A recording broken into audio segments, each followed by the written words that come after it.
নমস্কার বন্ধুরা। তো মুম্বাই ইন্ডিয়ান্স ২০০ ওভার রান করা সত্ত্বেও পাঞ্জাব কিংসের কাছে হেরে গেছে। এরকম ১ম বার হলো যে মুম্বাই ২০০ ওভার রানও করেছে কিন্তু ম্যাচটি জিততে পারেনি।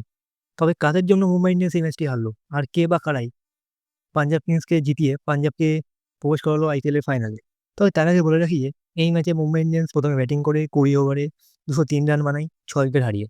যেখানে সূর্যকুমার যাদব ২৬ বলে ৪৪ রান করেন, তিলক বর্মা করেন ২৯ বলে ৪৪ রান।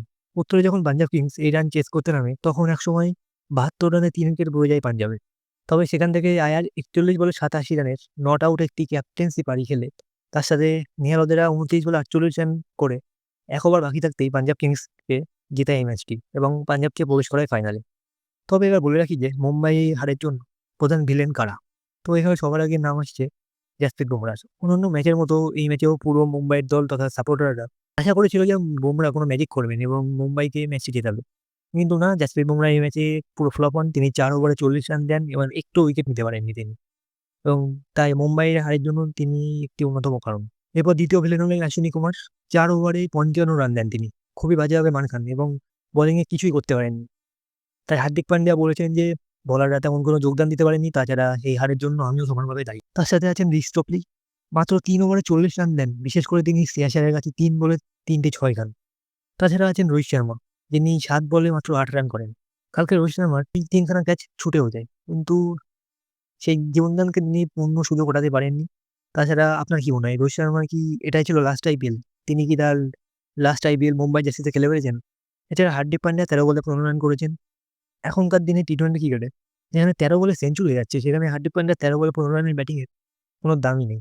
হার্দিক পান্ডিয়া যদি ১৩ বলে ৩০ রানও করতেন তাহলে অন্তত টিমের টোটাল ২২০ রানে পৌঁছাতো। যা উইনিং টোটাল হিসাবে একটি ভালো টোটাল হিসেবে গণ্য হতো।